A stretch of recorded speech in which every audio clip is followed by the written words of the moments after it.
Hello everyone. आज के इस वीडियो में हम लोग एक्सरसाइज 1.1 का क्वेश्चन नंबर 14 से स्टार्ट करेंगे। पिछले वीडियो तक हम लोगों ने क्वेश्चन नंबर 13 तक कंप्लीट किया था। तो क्वेश्चन नंबर 14 स्टार्ट करने से पहले हम लोग एक टॉपिक रह गया उस पर बात कर लेते हैं। क्वेश्चन नंबर 14 स्टार्ट करने से पहले आप ये देख लो कि इक्विवेलेंस रिलेशन क्या होता है ना। Equivalence relation, equivalence relation. तो इक्विवेलेंस रिलेशन बोलते किसको, इस पे बात करते हैं। देखो, ऐसा रिलेशन जो तीनों हो, रिफ्लेक्सिव, सिमेट्रिक एंड ट्रांजिटिव, है ना। क्या क्या होना चाहिए? रिफ्लेक्सिव भी होना चाहिए, रिफ्लेक्सिव, दूसरा सिमेट्रिक और तीसरा ट्रांजिटिव। ये तीनों अगर रिलेशन है, कोई रिलेशन अगर तीनों है, रिफ्लेक्सिव भी है, सिमेट्रिक भी और ट्रांजिटिव भी है, तो हम लोग उसको इक्विवेलेंस रिलेशन बोलते हैं। ठीक है। अच्छा, आप लोग को पहले से पता होगा कि आइडेंटिटी रिलेशन किसको बोलते हैं? Identity relation. तो आइडेंटिटी रिलेशन क्या होता है? जैसे कि मान लो कि मैं कोई एग्जांपल देता हूं, ठीक है। कोई ए सेट है जिसमें एलिमेंट है 1, 2 एंड 3, ठीक है।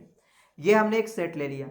अगर रिलेशन जो है सबसेट हुआ ए क्रॉस ए का, सही ना। अगर रिलेशन जो है सबसेट हुआ ए क्रॉस ए का, तब तो ये यूनिवर्सल सेट कहलाता है ना। ये यूनिवर्सल सेट के लिए था, universal set, sorry universal relation आप कह सकते हो, है ना। यूनिवर्सल रिलेशन, अगर रिलेशन जो है ए क्रॉस ए का सबसेट हुआ तो यूनिवर्सल रिलेशन होता है, यूनिवर्सल रिलेशन।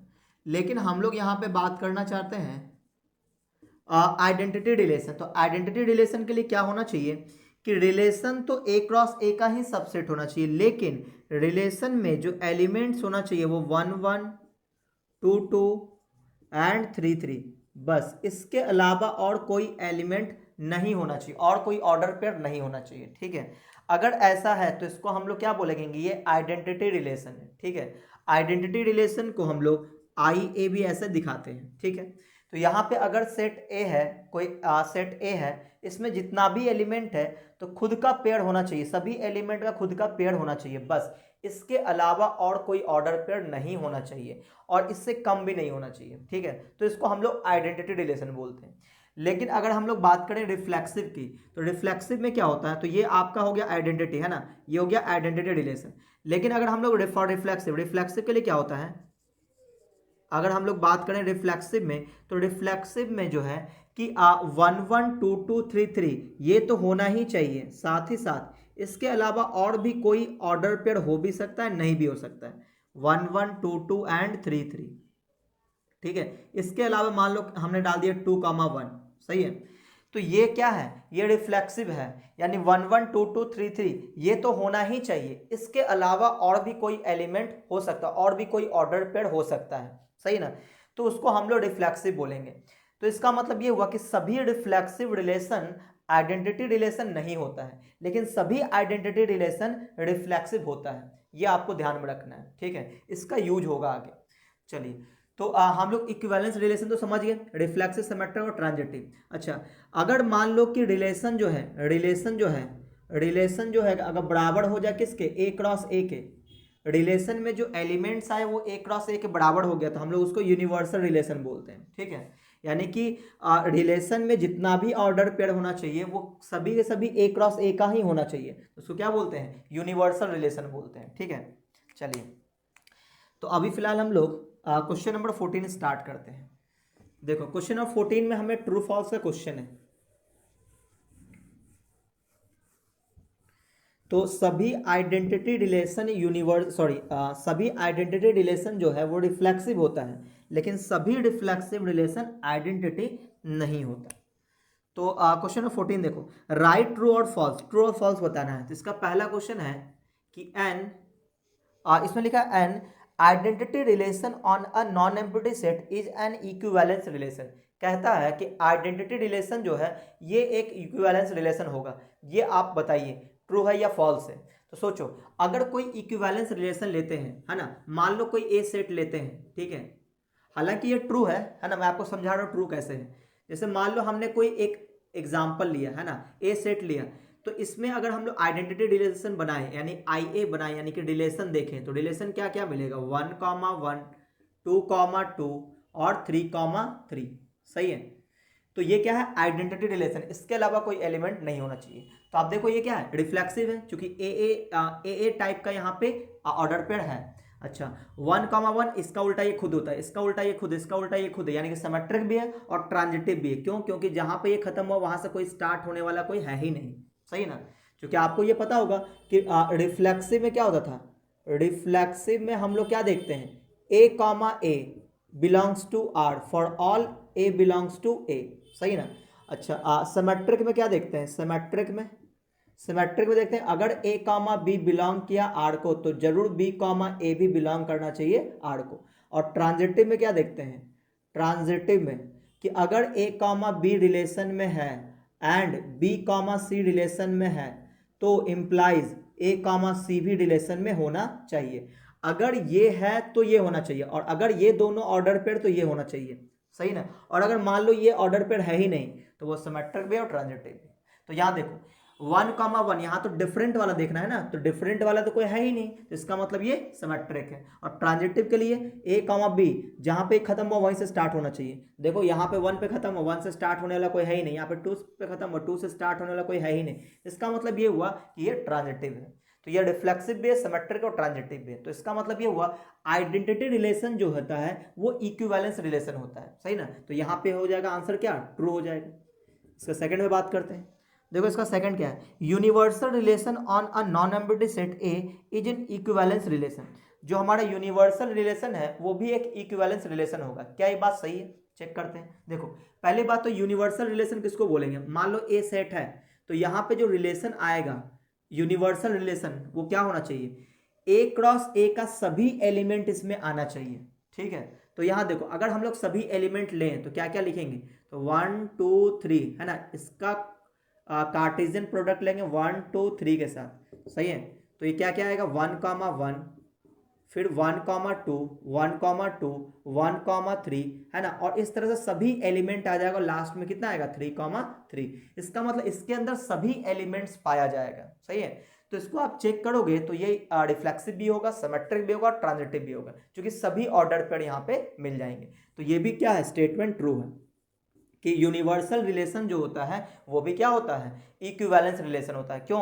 क्योंकि यूनिवर्सल रिलेशन भी होता है रिफ्लेक्सिव, सिमेट्रिक एंड ट्रांजिटिव। ठीक है? चलिए, तो उम्मीद आपको ये समझ में आया होगा। तो ये हम लोग क्वेश्चन नंबर 14 किए हैं। अब हम लोग बात करते हैं क्वेश्चन नंबर 15 पे। क्वेश्चन नंबर 14 ऑब्जेक्टिव क्वेश्चन था। ठीक है? चलिए देखते हैं हम लोग क्वेश्चन नंबर 15। तो मैं इसको मिटा दूं।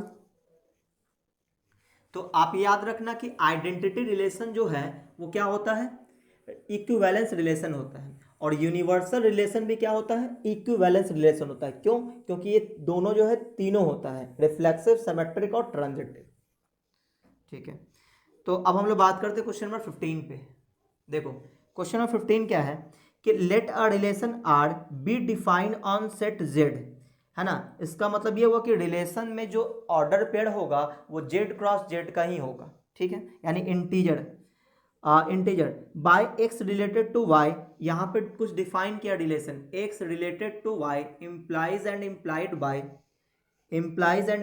Bye x is equal to y. ठीक है? और लिखा हुआ है कि where y belongs to x, y belongs to Z है ना। X for all x comma y belongs to Z, Z बोले तो इंटीजर। ठीक है? चलिए, so that R is an equivalence relation. हमें ये प्रूफ करना है कि ये क्या है, एक इक्विवेलेंस रिलेशन है। सही है? तो हम लोग क्या क्या चेक करेंगे, हम लोग रिफ्लेक्सिव चेक करेंगे, सिमेट्रिक चेक करेंगे और ट्रांजिटिव चेक करेंगे। अगर ये रिलेशन तीनों हुआ तो इक्विवेलेंस रिलेशन होगा। तो यहाँ पे स्टार्ट करते हैं पहले रिफ्लेक्सिव के लिए, फॉर रिफ्लेक्सिव। ठीक है? तो देखो पहले तो आप इस स्टेटमेंट को समझ लो। बोला गया कि रिलेशन क्या होगा, एक्स कॉमा वाई, यानी कि जो भी ऑर्डर पेयर होगा तो पहला एक्स होगा दूसरा वाई होगा, और वो इस प्रकार से होगा कि दोनों बराबर होना चाहिए। ठीक है? अच्छा, तो यहाँ पे हम लोग कुछ एग्जाम्पल ले लेते हैं इस तरह से। जैसे मान लो कि हमने लिया क्या कि एक्स कॉमा एक्स है ना बिलोंग्स टू आर। बिल्कुल, क्यों? क्योंकि यहाँ पे अगर हम लोग इसको देखें तो यहाँ पे देखो x is equal to x का होता है। बिल्कुल सही है, कोई प्रॉब्लम नहीं है। तो बोलेंगे सो आर इज रिफ्लेक्सिव। तो ये तो रिफ्लेक्सिव समझ में आ गया, रिफ्लेक्सिव। तो यहाँ कह सकते हैं for all x belongs to z यानी इंटीजर। तो रिफ्लेक्सिव तो हो गया। दूसरी चीज़ है यानी कोई भी हम लोग इंटीजर लें और फिर उसी इंटीजर के साथ रिलेशन देखें तो दोनों बराबर ही रहेगा, है ना, और यहाँ पे बराबर वाला ही रिलेशन है, कोई प्रॉब्लम नहीं है। अच्छा, फॉर सिमेट्रिक तो हमें यहाँ पे एक ऑर्डर पेयर मानना पड़ेगा, क्या कि let x comma y belongs to r, ये हमने माना। तो इसका मतलब ये हुआ कि x बराबर y होगा, क्योंकि ये हमने माना हुआ है, हमने मान लिया कि x कॉमा वाई रिलेशन में है, कोई प्रॉब्लम नहीं है, तो x इक्वल टू वाई हो जाएगा। अच्छा, तो इम्प्लाइज दैट यहाँ पे हम लोग ये भी बोल सकते हैं x इक्वल टू वाई है तो y इक्वल टू एक्स भी बोल सकते हैं, सही ना। और अगर y is equal to x बोल रहे हैं तो जरूर एक order pair y comma x belong करेगा r को, सही है ना, क्योंकि x कॉमा वाई अगर बिलोंग किया r को तो इसका मतलब हुआ x इक्वल टू वाई, तो y is equal to x भी होगा और इसका मतलब ये हो कि y कॉमा एक्स भी बिलोंग करेगा r को। तो यहाँ पे x कॉमा वाई भी r को बिलोंग कर रहा है, y कॉमा एक्स भी r को बिलोंग कर रहा है, तो हम लोग क्या बोलेंगे कि r इज सिमेट्रिक, तो ये सिमेट्रिक होगा। अच्छा, सी फॉर ट्रांजिटिव तो ट्रांजिटिव के लिए क्या करना होगा, हमें दो ऑर्डर पेयर लेना पड़ेगा। तो लेट कर लेते हैं x comma y belongs to r, तो implies that x is equal to y हो गया, ये हमने माना। एक और मानेंगे एंड y कॉमा जेड, है ना, जहाँ पे ये खत्म होता है वहीं से स्टार्ट करना, ये भी बिलोंग किया r को, तो ये इम्प्लाइज दैट क्या बोलेंगे y इक्वल टू जेड। तो इन दोनों इक्वेशन से आप क्या देखोगे, इसमें इधर भी y है, x जो है y के बराबर है, y z के बराबर है, तो जरूर x जो है कि z के बराबर होगा। तो हमने क्या देखा x इक्वल टू जेड हो गया, और अगर ऐसा हुआ तो हम लोग कह सकते हैं कि implies that x comma Z भी बिलोंग करेगा r को, ठीक है। अच्छा, तो इसका मतलब ये हुआ कि r इज ट्रांजिटिव, तो हमने क्या देखा, ये जो रिलेशन है जो इस तरह से डिफाइन किया हुआ है वो तीनों है, रिफ्लेक्सिव भी है, सिमेट्रिक भी है और ट्रांजिटिव भी है। तो हम लोग बोलेंगे सो गिवन रिलेशन इज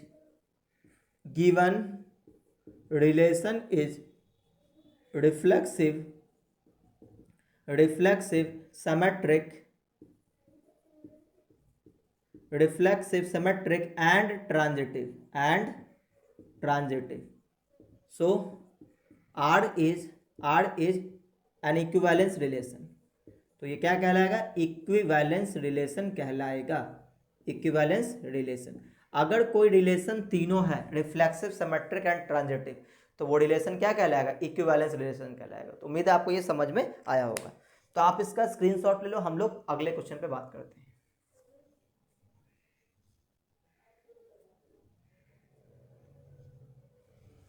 चलिए बात करते हैं अब हम लोग क्वेश्चन नंबर 16 पे।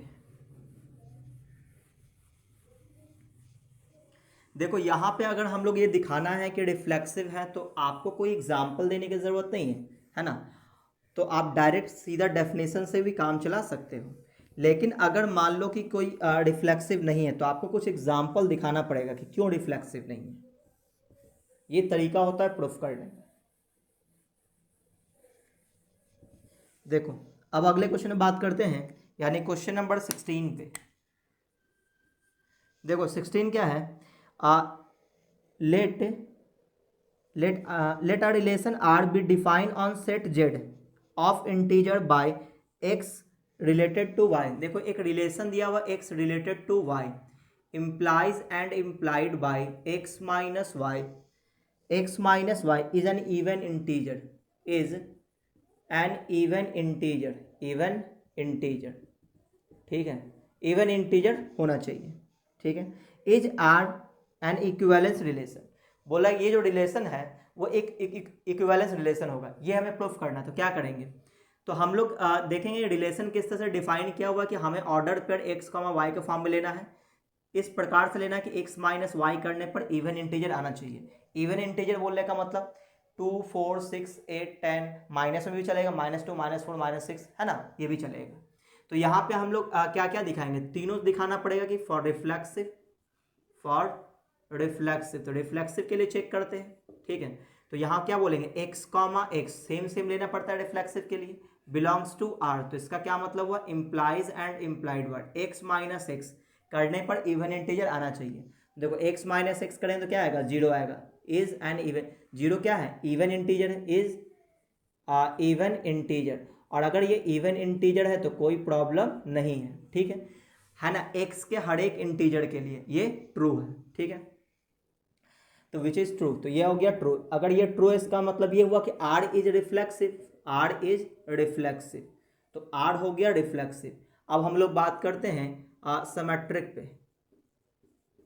तो सिमेट्रिक के लिए क्या दिखाना पड़ेगा, for symmetric, for symmetric, symmetric के लिए एक हमें ऑर्डर पेयर लेना पड़ेगा। क्या, मान लेते हैं कि let x comma y belongs to are, तो इसका क्या मतलब होगा, इम्प्लाइज दैट कि x minus y is an even integer, an even integer. क्योंकि ये हमने मान लिया है, तो आप बताओ कि अगर हमने ये बोला कि y माइनस एक्स भी क्या होगा, is an even integer, even integer होगा। तो ये बात बिल्कुल सही है। x माइनस वाई करेंगे तो इवन इंटीजर आ रहा है, y माइनस एक्स करेंगे तो भी इवन इंटीजर ही आएगा। ये अलग बात है कि ये प्लस में आएगा, ये माइनस में आएगा, लेकिन आंसर तो सेम ही आएगा, इवन इंटीजर ही आएगा। अगर ये इवन इंटीजर दे रहा है तो जरूर y माइनस एक्स भी इवन इंटीजर देगा। जैसे मान लो हमने ऐसे बोल दिया कि 5 माइनस 3 क्या देगा, 2, तो ये क्या है, इवन है। तो 3 माइनस 5 भी क्या देगा, -2, जो कि इवन है। तो हमें इवन से मतलब है, प्लस माइनस से मतलब नहीं है। हमें रिजल्ट क्या मिलना चाहिए, इवन इंटीजर, तो वो रिलेशन में होगा।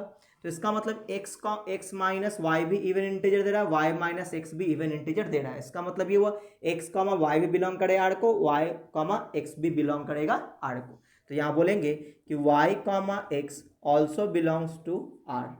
तो यहाँ पे क्या होगा, आर इज सिमेट्रिक। तो यहाँ पे आर क्या हो गया, सिमेट्रिक हो गया। अच्छा, आप सी नंबर में बात करते हैं कि फॉर ट्रांजिटिव, तो ट्रांजिटिव के लिए क्या दिखाना पड़ेगा, हमें दो ऑर्डर पेयर लेना पड़ेगा, ठीक है। लेट मान लेते हैं एक्स कॉमा वाई, ये भी बिलोंग किया आर को, तो implies that x comma minus y is an even integer, and even integer.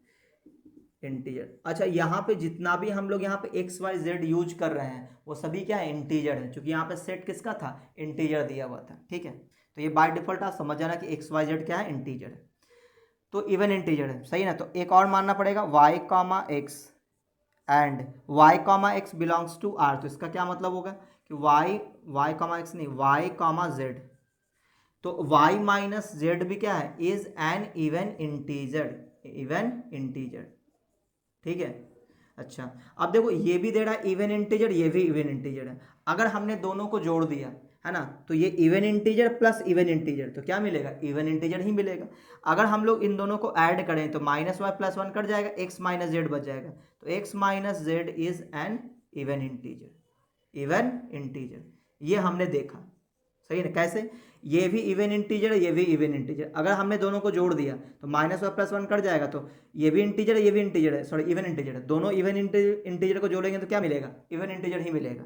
तो यहाँ से क्या मिला कि एक्स कॉमा जेड भी बिलोंग कर रहा है आर को, इसलिए क्या बोलेंगे, आर इज ट्रांजिटिव। और ये तीनों हो गया तो हम लोग क्या बोलेंगे, ये एक इक्विवेलेंस रिलेशन है। तो आपको ये लिख देना है कि ये जो हमारा रिलेशन है वो रिफ्लेक्सिव भी है, सिमेट्रिक भी है और ट्रांजिटिव भी है, इसलिए क्या होगा, ये इक्विवेलेंस रिलेशन होगा। और ये हो गया प्रूव्ड, तो आप ये लिख लेना। तो आप इसका स्क्रीनशॉट ले लो, हम लोग अगले क्वेश्चन में बात करते हैं।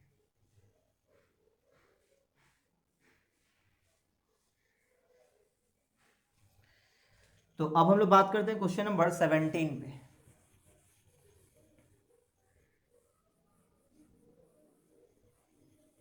तो अगर कोई रिलेशन रिफ्लेक्सिव भी है, सिमेट्रिक भी है और ट्रांजिटिव भी है, तो 100% वो इक्विवेलेंस रिलेशन होगा।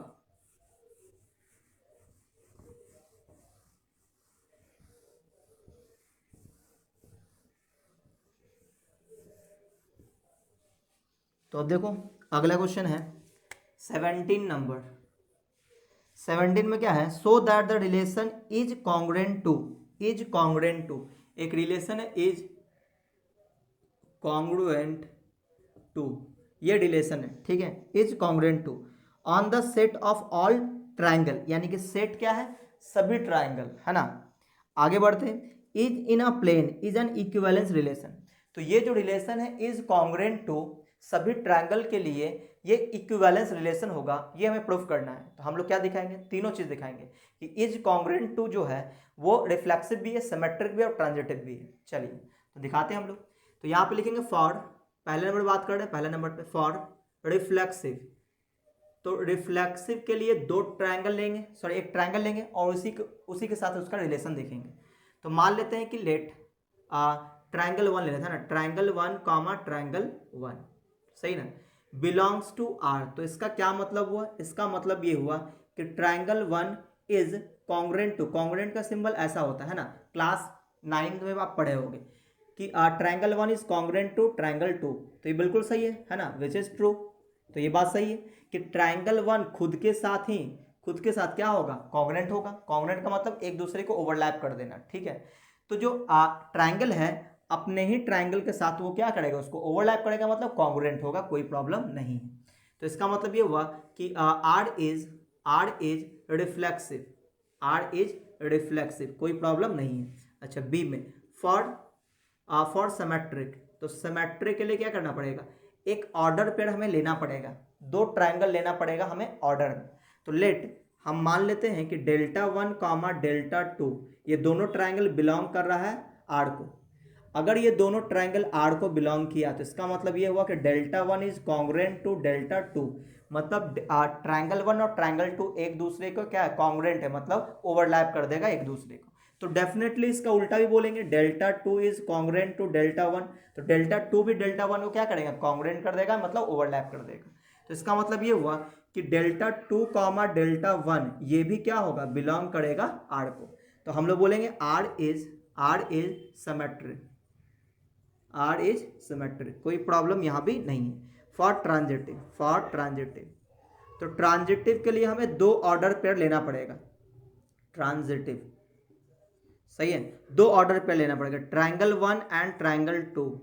ये हमने बोल दिया बिलोंग किया किसको, आर को, ये हमने मान लिया लेट। तो इसका मतलब ये हुआ कि triangle 1 is congruent to triangle 2 होगा। अच्छा एंड एक और ऑर्डर पेयर लेंगे, और ट्रायंगल 2 एंड ट्रायंगल 3 ये भी बिलोंग कर रहा है आर को। तो इम्प्लाइज दैट कि triangle 2 is congruent to triangle 3। तो आप देखो ट्रायंगल 1 और ट्रायंगल 2 कॉन्ग्रुएंट है, और ट्रायंगल 2 ट्रायंगल 3 ये भी कॉन्ग्रुएंट है। तो डेफिनेटली ट्रायंगल 1 और ट्रायंगल 3 भी कॉन्ग्रुएंट होगा, क्योंकि ये इसको ओवरलैप कर रहा है, ये इसको ओवरलैप कर रहा है, तो ये भी इसको ओवरलैप कर देगा। तो यहाँ पे हम लोग बोलेंगे triangle 1 is congruent to triangle 3, तो implies that triangle 1 comma triangle 3 also belongs to R. इसलिए क्या बोलेंगे, आर इज ट्रांजिटिव। तो आर ट्रांजिटिव भी हो गया। तो इसका मतलब ये हो कि यहाँ पे जो रिलेशन है इज कॉन्ग्रुएंट टू, ये क्या है, ये रिफ्लेक्सिव भी है, सिमेट्रिक भी है और ट्रांजिटिव भी है। तो एक लाइन लिखेंगे कि R is reflexive, symmetric and transitive, इसलिए क्या होगा, इक्विवेलेंस रिलेशन होगा। तो ये बात आप लिख लेना। तो उम्मीद आपको ये समझ में आया होगा, तो आप इसका स्क्रीनशॉट ले लो। हम लोग अगले क्वेश्चन पे बात करते हैं।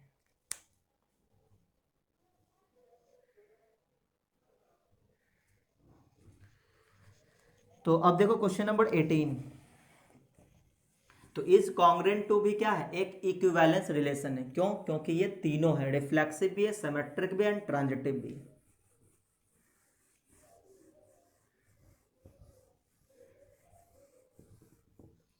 चलिए तो अब हम लोग बात करते हैं क्वेश्चन नंबर 18 पे।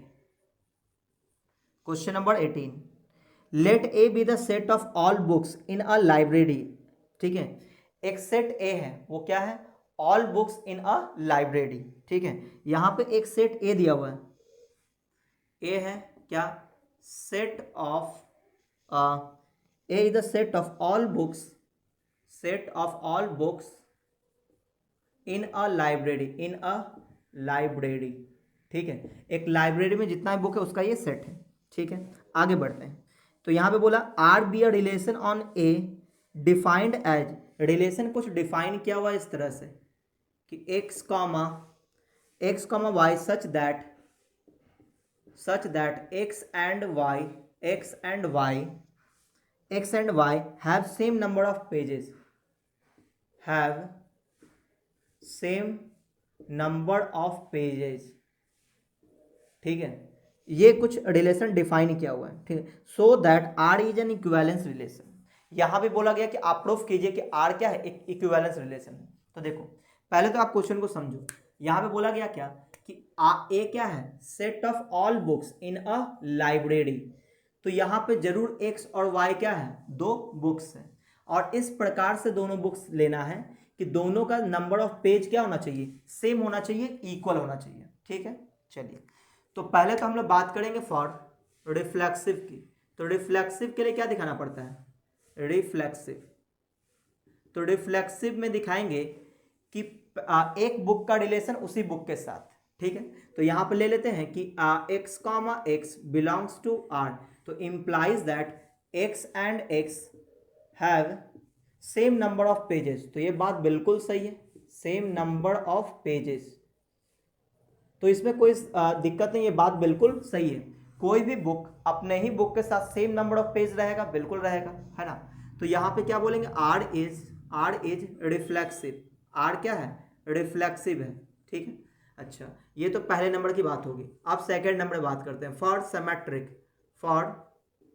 सेमेट्रिक, और हाँ यहाँ पे जो एक्स और एक्स वाई जेड जो भी हम यहाँ पे यूज करेंगे वो क्या है, सेट ऑफ बुक है जो सेट ए को बिलोंग करेगा। ठीक है, चलिए फॉर सिमेट्रिक, तो यहाँ पे एक हमें ऑर्डर पर लेना पड़ेगा, लेट कि दो बुक ले लेते हैं, एक्स कामा वाई, ये दोनों बिलोंग कर रहा है किसको, आर को।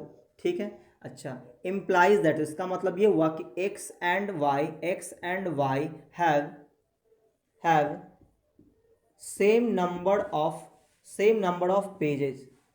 ठीक है, सेम नंबर ऑफ पेजेस, ये हमने मान लिया। तो डेफिनेटली हम यहाँ ये भी बोल सकते हैं कि y and x have same number of pages, बिल्कुल सही बात है।